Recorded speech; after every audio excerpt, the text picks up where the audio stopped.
Hello everybody, welcome back to my channel. Today is going to be a DIY or a tutorial instead of a speed draw. So a little change of pace. I wanted to build a shelving storage unit for my Copic markers. Right now I have a okay collection. I have about 60 markers and they're currently in like a clear zip up pouch, but I wanted something better. You should be storing your markers not vertically, they should be laying down so the ink doesn't all run to one side. So I'm going to kind of build like a little sectioned shelving system so each of my color families can be in like one little contained area and it'll be easier to get. So the materials that you're going to use first and foremost are these boxes. These are from Birchbox. I have a monthly subscription and I've been saving the boxes because I thought they'd be really good for a project, and I finally have a use for a few of them. So I'm going to be using 3 of them. They're made out of like really sturdy cardboard. And besides that, you're going to want like another piece of cardboard, something that you can make the dividers out of. So I recently went to IKEA and I got some furniture and these were in the packaging and I thought they would be really good and sturdy. Obviously they're not the right size, so you're going to have to cut them down to fit your boxes.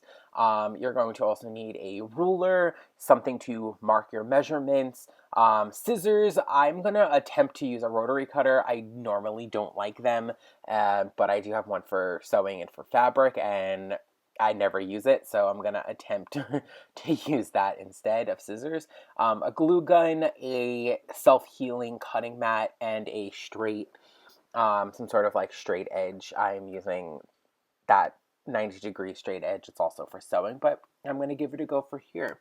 So those should be all the tools that you need. Let's get started.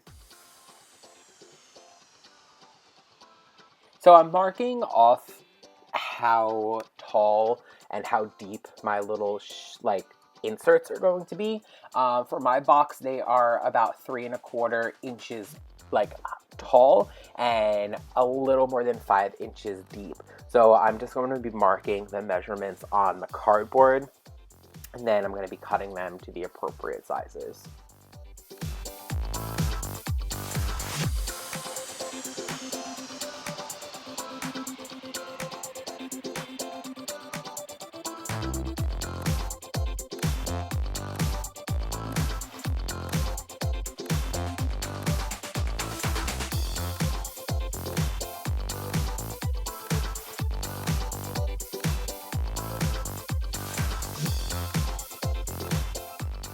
I'm just taking my rotary cutter and I am attempting to cut the cardboard. Obviously it's not cutting straight through, so I kind of bend it and then cut it with the scissors. So I found that works a little bit easier than just trying to cut it with scissors or just trying to cut it with the rotary cutter altogether. And it fits. Just to make about 10 more.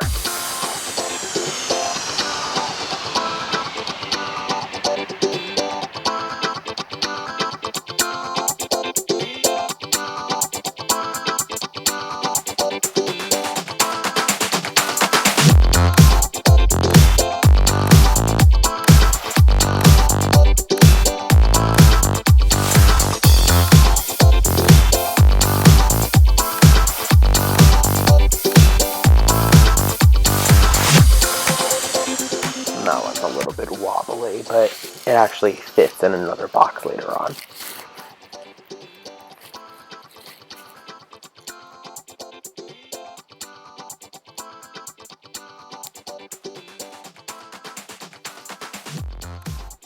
And that's how I would store my markers. Obviously this would be laying down.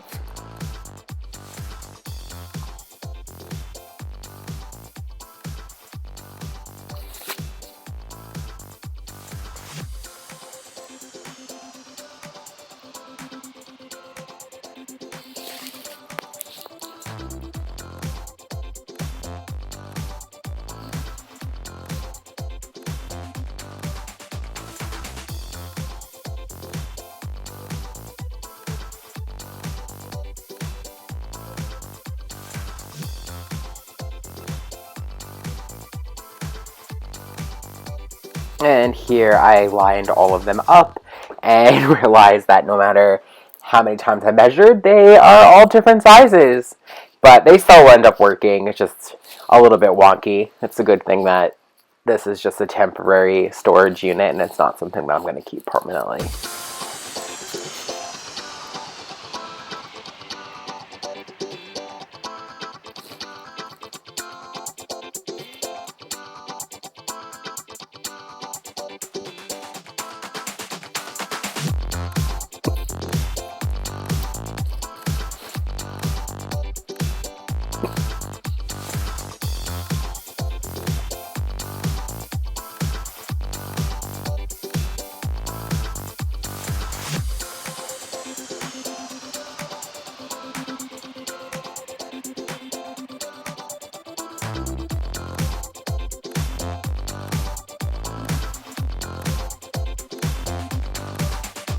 And here I am gluing the backs in to the separators. I used hot glue, and I did this for all 6 I ended up putting in. I added 2 separators to each box, so I have in total 9 different compartments.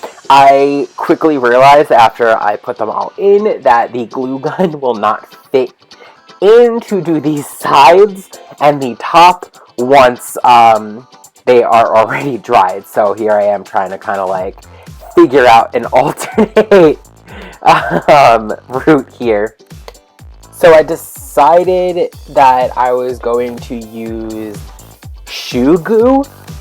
It's probably an extreme thing to do. It's probably way stronger than something I actually needed. I was going to do hot glue, and then I decided that it might be a little bit lumpy when it dries, and then I was like, maybe I'll do Mod Podge, or like an E6000, or epoxy, and then I grabbed this shoe goo. So it is for, like, if the soles of your shoes are broken, so, like I said, it's probably stronger than I actually need, but it got the job done. So I'm applying it with a little wooden, it's like a kebab stick, and I'm just putting the glue on the stick, and then using that to kind of like pat it into the holes and the cracks, so everything is filled 100%.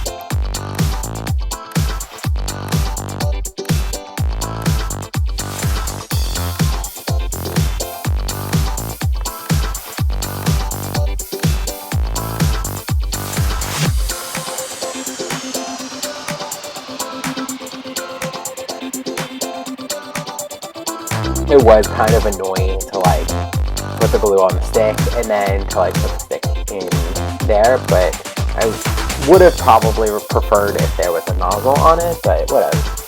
And here I am, I'm going to attach all of the boxes together, so I'm just going to continue using the shoe glue to attach them. So it's like really sturdy, so just God forbid it does fall, most likely it will not break.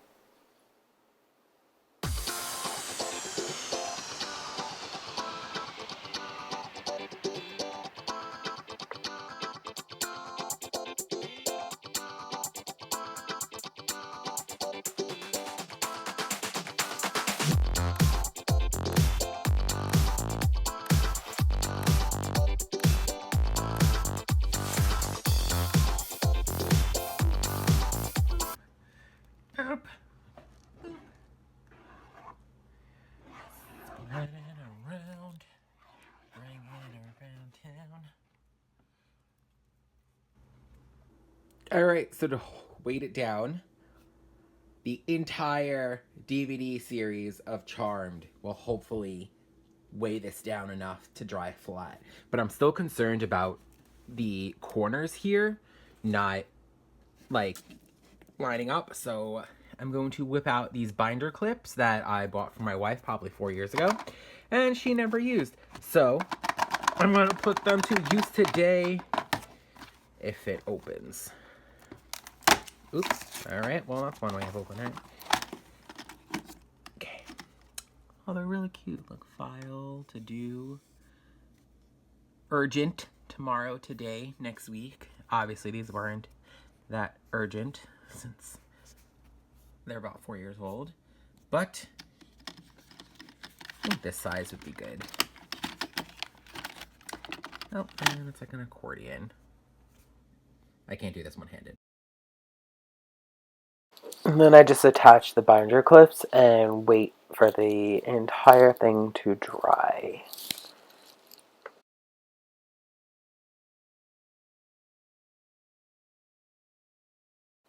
Right, so it is completely dry. It took about 2 to 3 hours, and I was really expecting it to take a lot longer, but I guess because it was cardboard and not rubber, it dried in less time.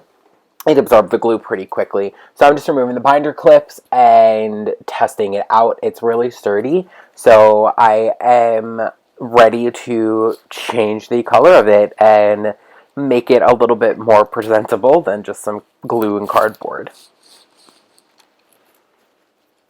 So I'm just cutting off like the little extra pieces. I originally was going to cover the entire thing in paper. I had this really cool metallic like scrapbooking paper, but I decided against it. So the only thing I did was I decided to wrap the front edges of it with the cardboard so it wasn't jagged. So it like, I feel like even if I was going to paint it, it still wouldn't look very good. So I busted out not shoe glue, but just like regular Elmer's glue, which I probably should have used something better because they kept popping off and I had to redo them a couple of times or add more glue.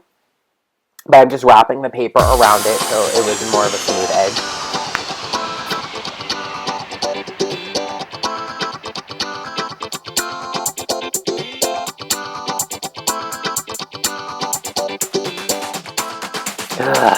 And it keeps popping on. So I held it down for a little bit, and then I decided I had some extra pieces of paper, so I would try to reinforce them by adding like extensions onto it to kind of get a better grip.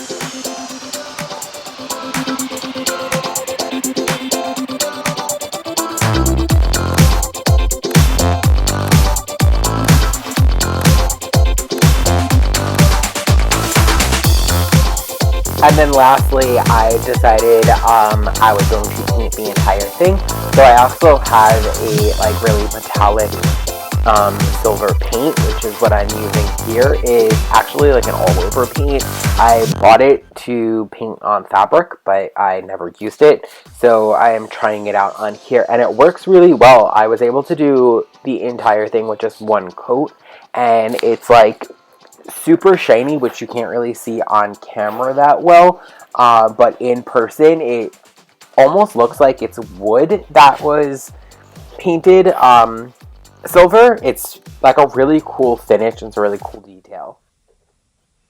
And here's the end result. It's a little wonky, but I'll definitely get over with it. It's just temporary, but I really like the way it came out. I'm pretty impressed with myself. If you guys liked the video, please like, subscribe to my channel. If you guys make one of these on your own and this was helpful for you, please comment, and I would love to see pictures. You can tag me on Instagram at OMGAndrewsaurus. And yeah, have a great day, guys. I will see you next time. Bye-bye.